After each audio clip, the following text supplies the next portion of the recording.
Hey there guys, gals, and non-binary pals, GM Potter here. Welcome to my channel where I talk about books and bookish things. And today, if you're watching this on the day it comes out, it is Christmas Eve. So I thought it would be fun to do kind of a less serious Christmas story. And so I'm doing Doctor Who, The 12 Doctors of Christmas. So let's get into it.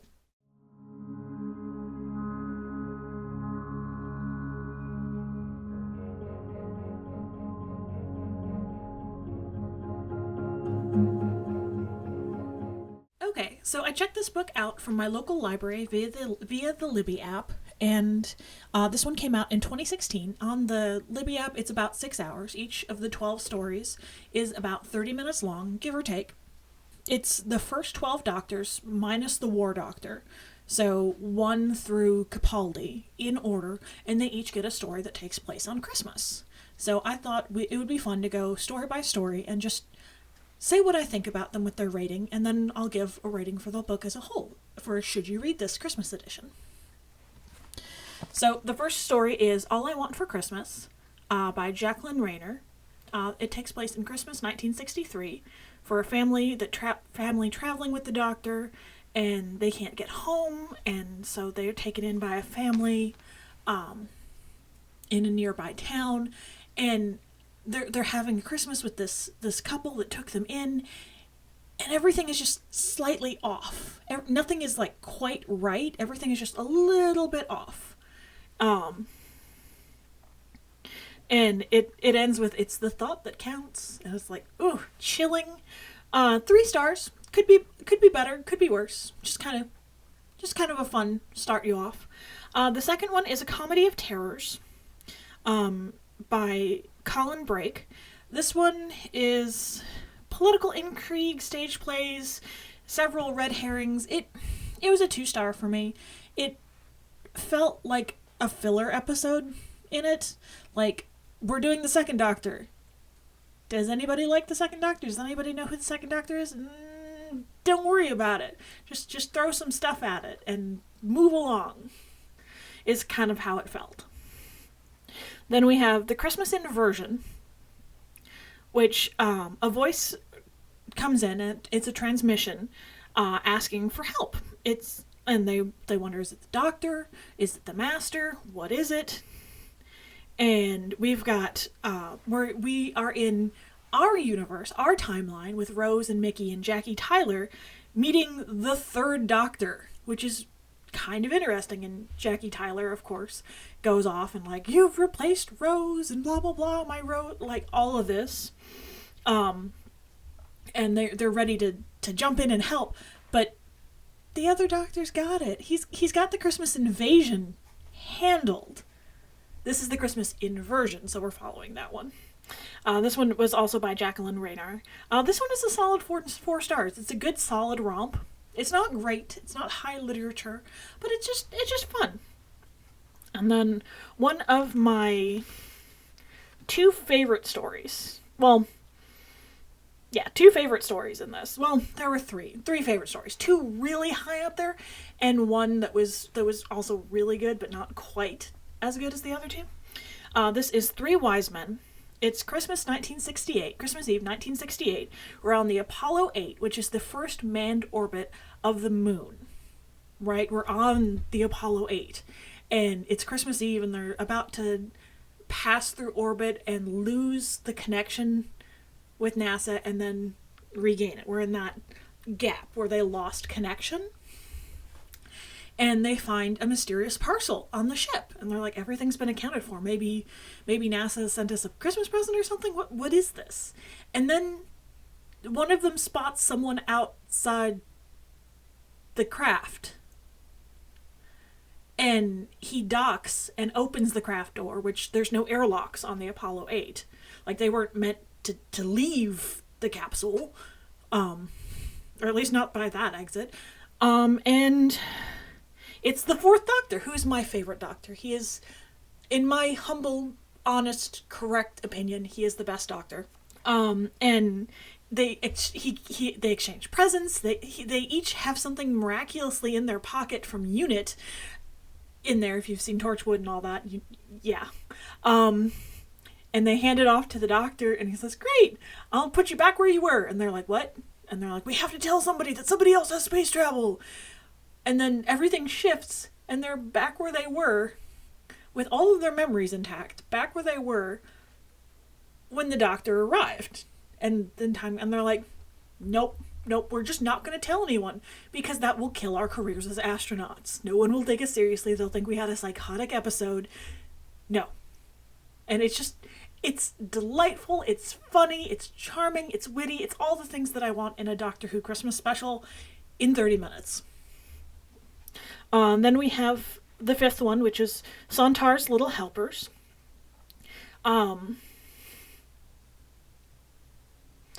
This one was another 3-star. It was Tegan finds mysterious singing.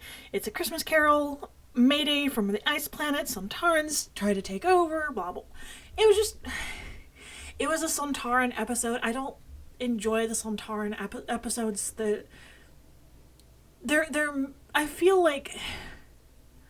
I always feel like the Sontarans are the less serious version of the Borg. That they should be unkillable and untakedownable and all of these awful things. And you just a lot of thinking and ingenuity, and you're just like, book, and that's it.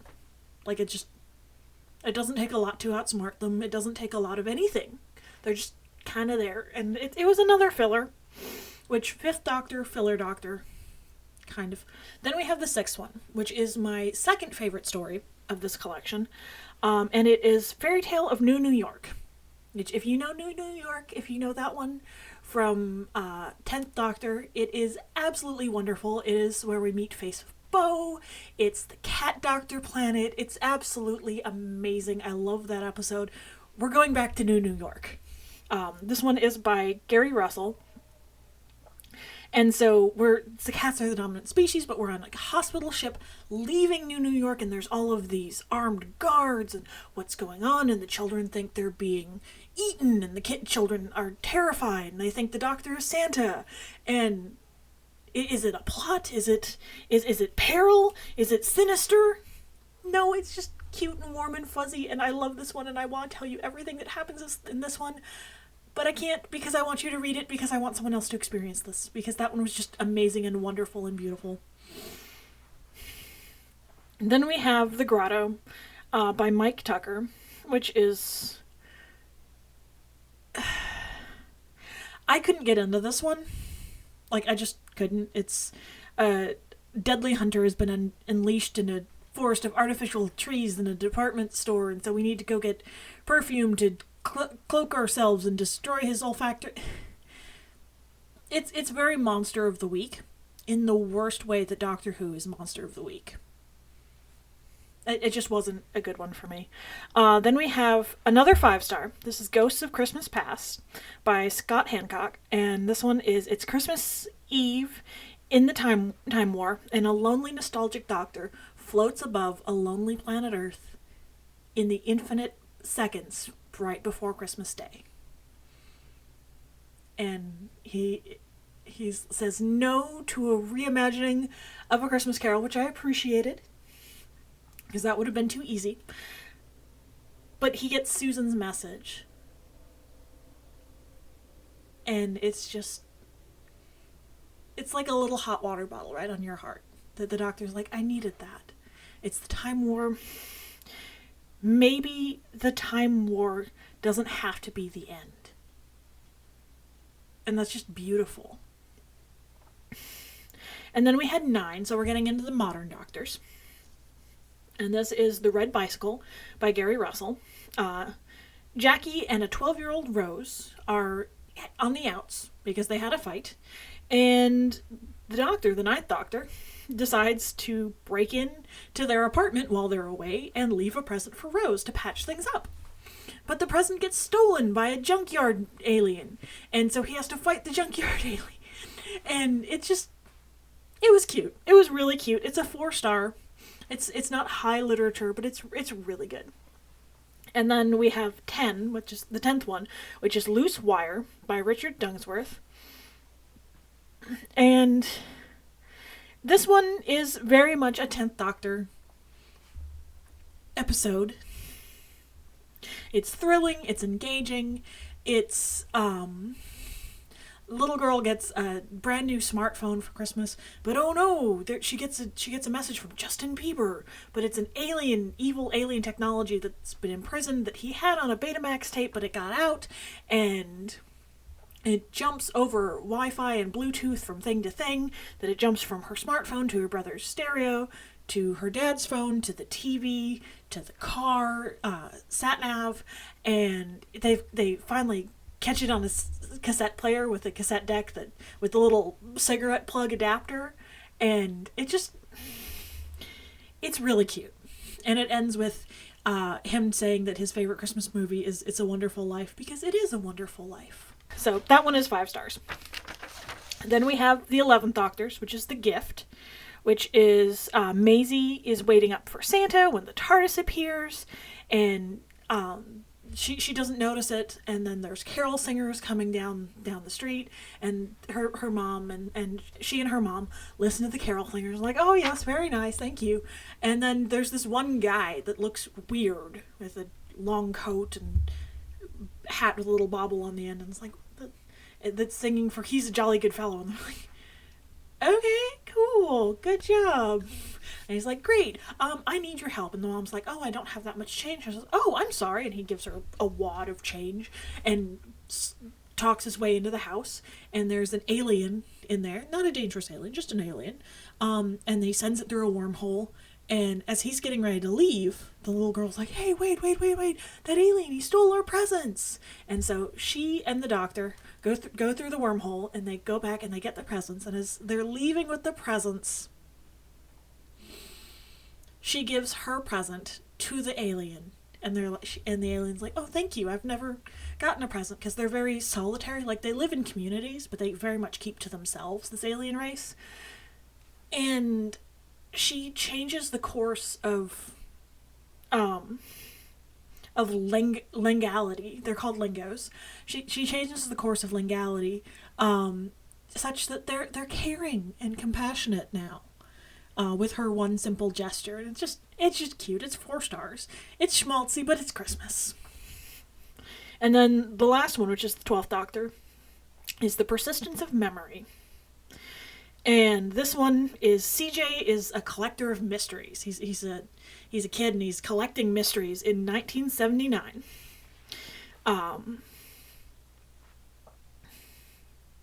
And he's at a shop, and he's going to steal a tabloid magazine on Loch Ness, and the doctor is there to buy spangles. The 12th Doctor is there to buy spangles, and he pays, and he gives the kid some money.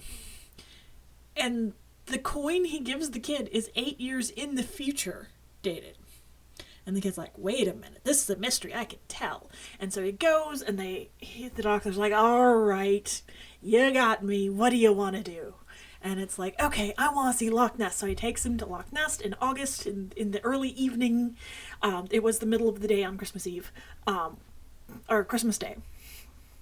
And they find another Time Lord, who's like a bad Time Lord, but he's not the master, he's the monk.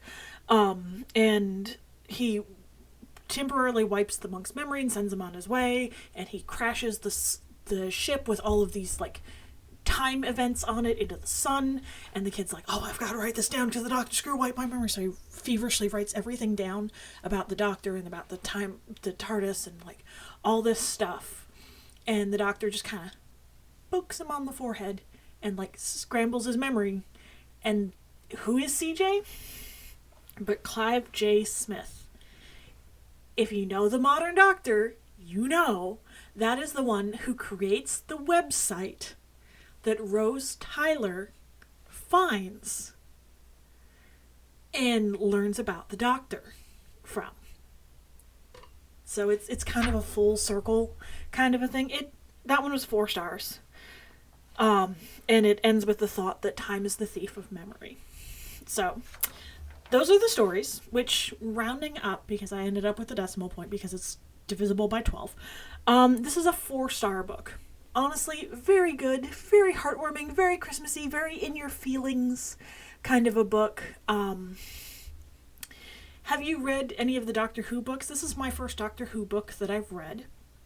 I might have to go pick up some more from my library. What do you think about them? What do you think about TV tie-in or movie tie-in books? Are you a fan? Are you not a fan? I hope you have a wonderful Christmas if you celebrate. Merry everything and happy always to everyone. I'll see you in the next one. Bye.